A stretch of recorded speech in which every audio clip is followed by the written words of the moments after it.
Bonjour tout le monde, je suis très content d'être ici ce soir pour vous parler des espèces d'arbres à risque.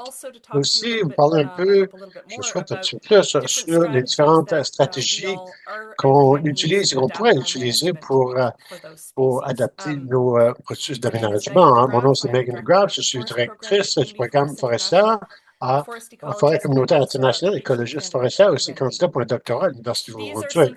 Voici les choses que je pense qu'on est tous assez confortables avec, je crois. Alors, je vais les repasser très rapidement et très excellents traits de la région forestière qu'on se trouve dedans. On appelle ceci la région forestière Wabanaki, aussi reconnue comme la région forestière acadienne. Et comme vous pouvez voir de la map, ça couvre les provinces maritimes, partie de Gaspésie et dans les États de la Nouvelle-Angleterre, plutôt vers le nord. C'est un type de forêt mélangée qui veut dire que ça contient des espèces qui sont trouvées dans les forêts boréales typiques qui couvrent la majorité du reste du Canada, ainsi que des espèces qui sont plutôt affiliées au sud, qu'on va trouver de plus en plus dans la forêt Appalache, dans le sud de nous. C'est dominé historiquement par ce qu'on appelle des écarts de dérangement ou de perturbance, alors des petites perturbations, et d'habitude, ça va un cycle de feu très faible. On ne va pas parler de ceux-là parce que vous allez entendre beaucoup de ces sujets sur un type de perturbation dans les autres présentations. Je veux mentionner que c'est quelque chose qui définit ce type de forêt. Cette forêt est aussi très divers. On a au moins 32 différentes espèces d'arbres dans notre région. Et quand ça vient aux oiseaux, on a plus que 225 différentes espèces d'oiseaux. Alors, une région forestière très unique et très diverse. Un autre trait qui est caractéristique de notre région, c'est qu'on a perdu beaucoup de la condition précoloniale que je viens tout juste mentionner brièvement. Maintenant, il nous reste seulement 1 à 2 qui restent dans la condition qui était ici plusieurs centaines d'années passées. La dernière chose que je mentionnais, qui est assez unique de la région et spécifique aux provinces maritimes, c'est que majoritairement, une grande partie appartient par des citoyens comme vous et moi. Alors, les forêts familiales, les propriétaires de boisés. Je vais aussi passer beaucoup de temps à parler des tendances du changement climatique parce que ça va être couvert en plus grand détail avec chacun des conférenciers et conférencières qui vont me suivre. Je vais vraiment faire une couple de généralisations juste pour établir un peu de contexte. Alors, en termes très généraux, on peut s'attendre, pendant que le climat continue à changer, qu'on va voir des températures, la précipitation qui va augmenter. Alors, toutes les choses vont devenir plus chaudes et plus grandes, et avec des plus hauts sommets et plus faibles bas. Par ça, je veux dire qu'on peut s'attendre de plus de conditions erratiques dans nos conditions météorologiques. Alors, un grand événement de pluie ou une grosse tempête, suivi par une période de sécheresse, suivi par un ouragan, suivi par une sécheresse, ce genre de choses. Mais est-ce qu'on peut s'attendre d'avoir plus de précipitations en général? L'augmentation en évapotranspiration va donner un effet de sécheresse nette. Je suis certain que Loïc va en parler plus brièvement, mais brièvement, on s'attend de voir une tendance vers la sécheresse parce que cette augmentation en température va être beaucoup plus que l'augmentation en précipitation. Comme je l'ai dit, on peut s'attendre que les changements continus du changement climatique produire des événements météorologiques plus extrêmes, période de sécheresse des feux. Alors, beaucoup de conditions qui sont très erratiques ici. Maintenant, je pousse un peu dans la température, les augmentations de température pour illustrer ceci, parce que la température, c'est très important quand c'est nos arbres. Alors, les changements, les augmentations de température qu'on pense qu'il va y avoir durant les prochaines années, c'est assez important pour la survie et la croissance de l'espèce d'arbres que l'on a ici dans la région. Et si vous vous êtes intéressé à explorer ces tendances de données en soi-même, il faut aller sur initiative.ca et pour aller à différentes périodes de temps que ce site web va vous montrer. Alors, qu'est-ce que vous regardez ici? C'est deux différentes périodes de temps. À la gauche, on a la période de temps de 1961 à 1990, et à la droite, on a de 2041 à 2070. Et ceci a démontré pour les scénarios climatiques qu'on appelle RCP 8,5. Essentiellement, ça, c'est la trajectoire qu'on se trouve dessus maintenant.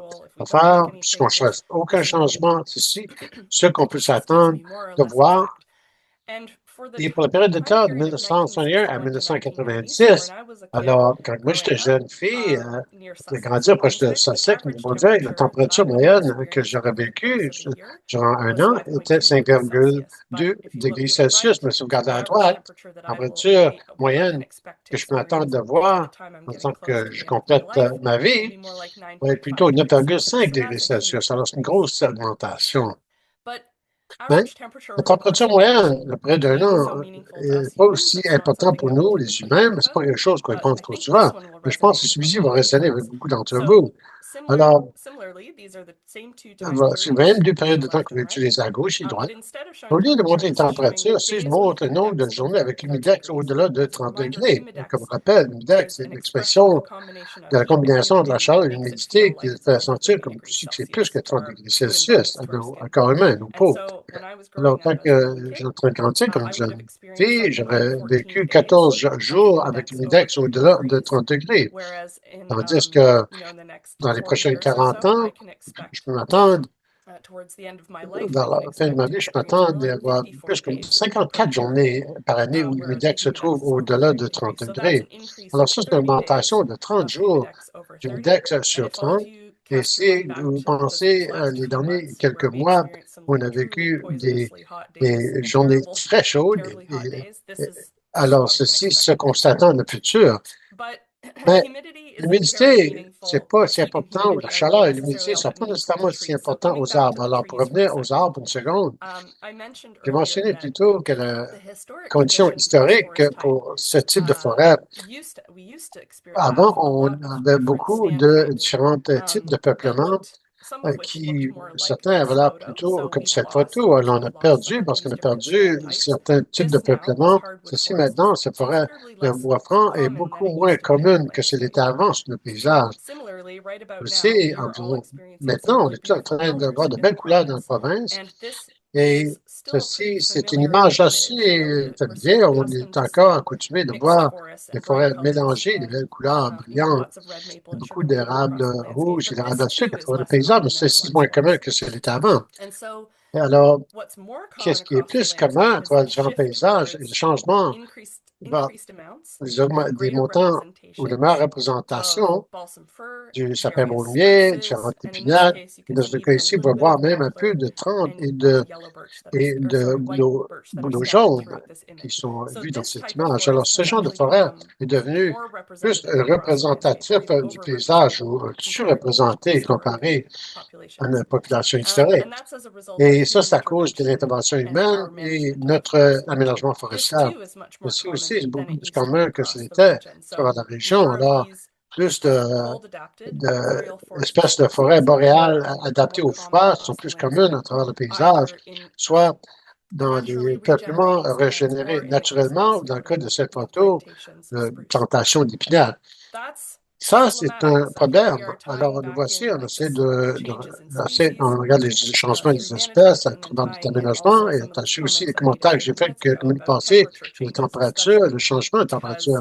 Surtout parce que le défi, c'est que beaucoup de ces espèces adaptées au froid, la prévision n'est pas bonne pour eux dans le futur. On a déjà commencé à voir ces changements.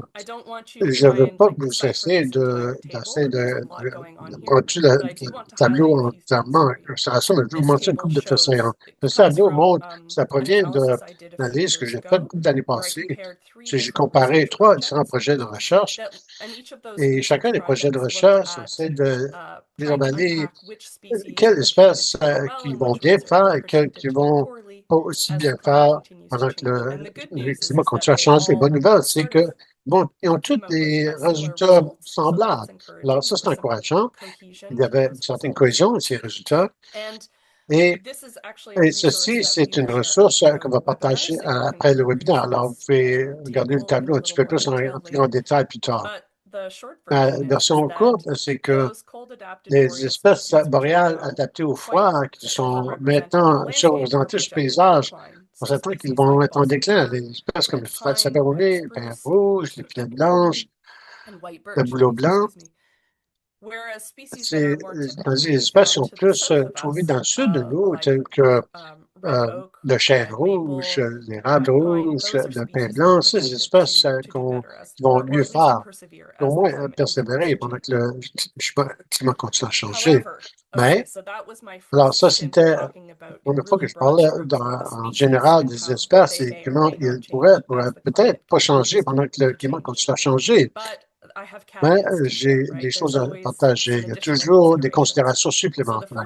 La première chose, c'est savoir pas toutes les écorégions de la province sont les mêmes.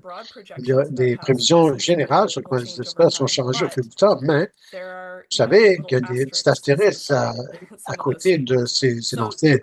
Alors, dans cette province, par exemple, les différentes écorégions que vous voyez sur la map ici, et ils ne sont pas tous pareils, ils ont différentes caractéristiques. Et même les écodistricts à l'intérieur de chacune des écorégions peuvent être assez différents. Et même des peuplements individuels et même des microsites individuels. Alors, il y a aussi il y a toujours d'autres considérations supplémentaires à garder compte pour penser comment que cette possibilité que l'espèce va bien faire dans le futur.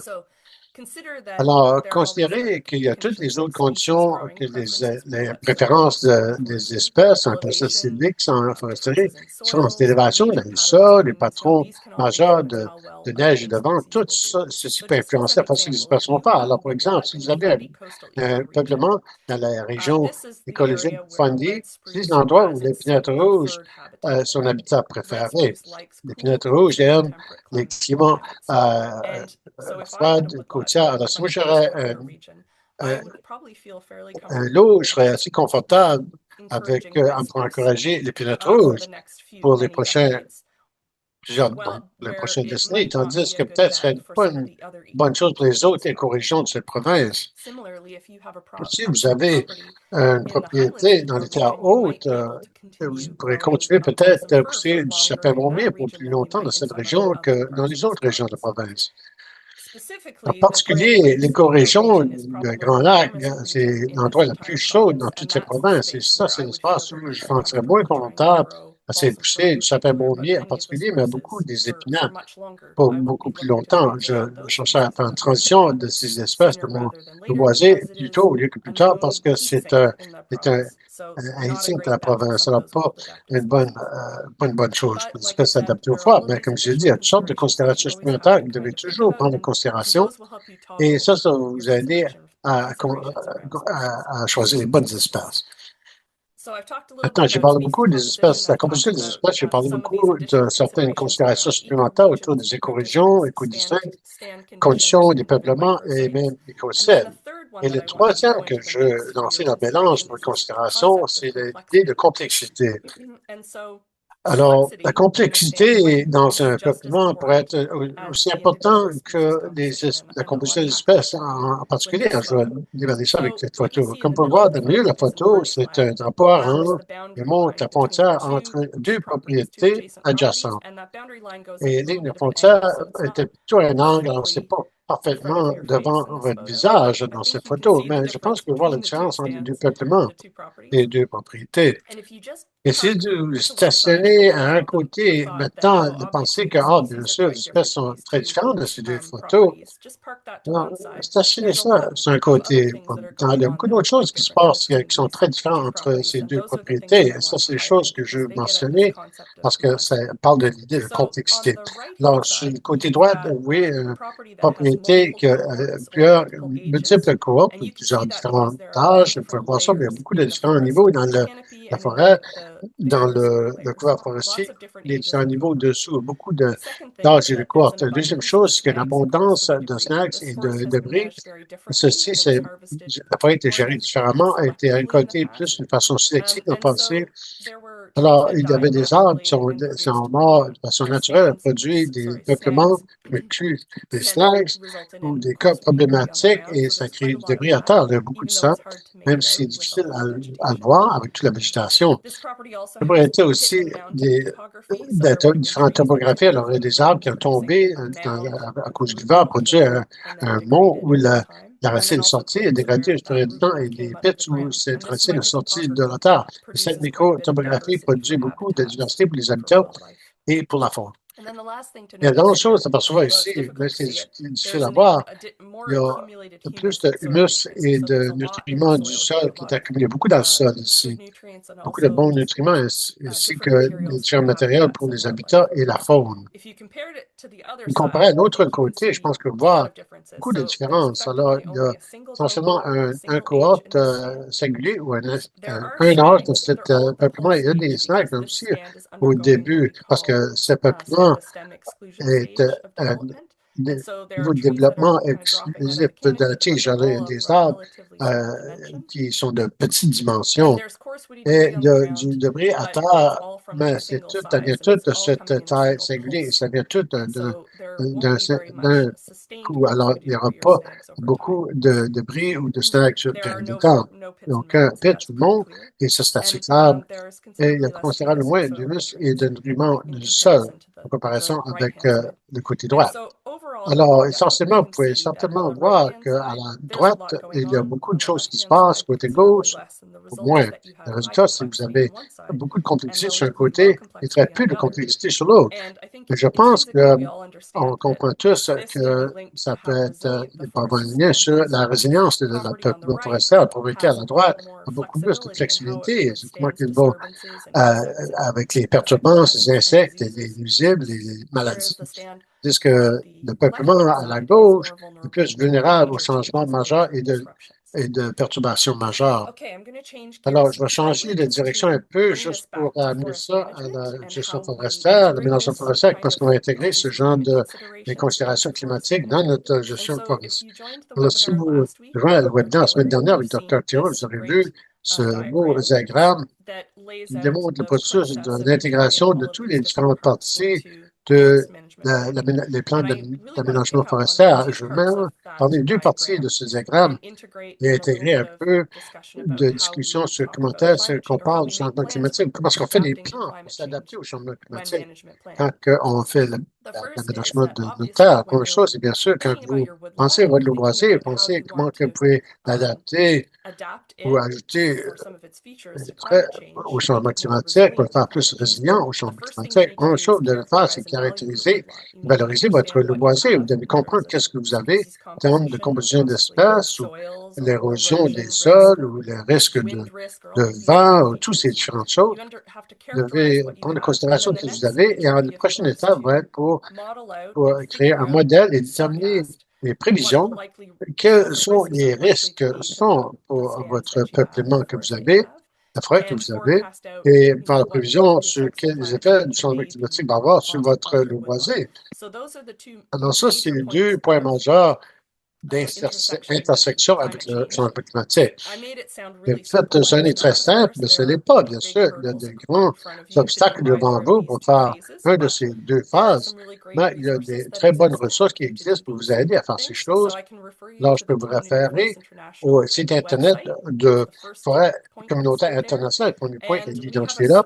Et là, on a ensuite différents matériels tels que des balados de diffusion, un guide pour les propriétaires de boisés, série de vidéos, et celui-ci que je montre avec l'image. Des ressources pour les professionnels forestiers ou les propriétaires qui veulent apprendre comment faire des ordonnances ou des traitements sur leur boisé pour la résilience climatique. Je recommande aussi le deuxième de cette liste qui est le Climate Change Response Network Strategies and Adaptation Workbook. Il y a beaucoup de très bons matériels là pour les propriétaires de boisés qui veut c'est de faire une intervention sur le boisé pour augmenter sa résilience envers le changement climatique. Et les deux autres matériels sont plus locaux. Qui sont vraiment vous aider. J'ai entendu parler du travail que les fonds de Nouvelle-Écosse pour promouvoir la gestion forestière plus écologique, la guide de Silica pour la matrice écologique qui contient beaucoup de matériel, ainsi que le Northern Hardwoods Research Institute Silviculture Prescription System, qui est penché plutôt vers la gestion des bois francs. Si c'est toute excellente ressource, vous allez dans ce trajet pour dans la résilience de changement climatique. Je vais aussi mentionner une couple des stratégies que nous, à Forêt communautaire internationale, qu'on fait, que peut-être vous avez vu avant, pour essayer d'encourager la résilience climatique, comme diriger la composition des espaces verts qui est plus résilient au changement climatique et aussi faire autre chose qui peut aider à la forêt en même temps. La première que je veux mentionner, quelque chose qui est appelé Irregular Shelterwoods. Et je n'ai pas le temps de rentrer en tous les détails. Alors, vous avez c'est quelque chose de très général ici. Mais le système de coupe progressive et régulière, c'est une intervention de l'océan. On a fait une coupe de tests sur une coupe de propriétés. Je montre deux photos ici, deux types. Mais on a fait quand à faire des systèmes de coupe progressive et régulière, j'ai utilisé différents types de peuplement, mais ils ont le même effet. Alors, ils sont très bons pour maintenir le canopé ou le couvert forestier qui maintient beaucoup de structure à la forêt et empêche les destructions par les vents. C'est pour augmenter la complexité de votre peuplement, une façon de changer la composition des espèces parce que vous avez en priorité enlever ceux qui sont adaptés au froid et en particulier, ou au moins les espèces boréales qui sont adaptées. C'est une façon de maintenir le stock de carbone dans votre forêt pendant que vous faites plusieurs différentes entrées. Alors, vous êtes toujours en train de maintenir un certain montant d'atténuation dans le changement climatique dans les forêts. On utilise aussi quelque chose qui est appelé un dégagement d'arbres de couverture, qui est un traitement pour les plus jeunes peuplements. C'est une intervention qu'on utilise dans les plus jeunes peuplements pour démarrer la complexité et la composition que j'ai mentionnées.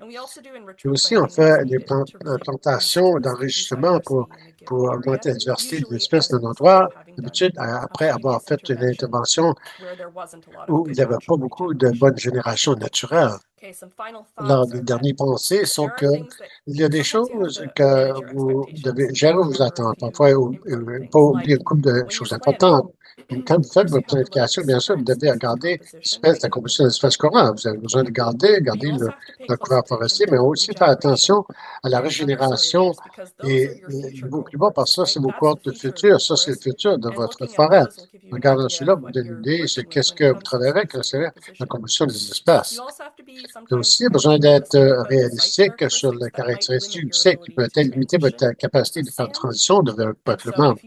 Alors, si vous avez un peuplement d'épinette noire, par exemple, pourrait être limité si que c'est en train de croître dans des sols pour un nutriment. Peut-être que ça va être difficile pour changer différents types de peuplements. Peut-être difficile d'enlever ce type de noir ou peut-être limiter ce point d'autres espèces pour introduire dans ce peuplement.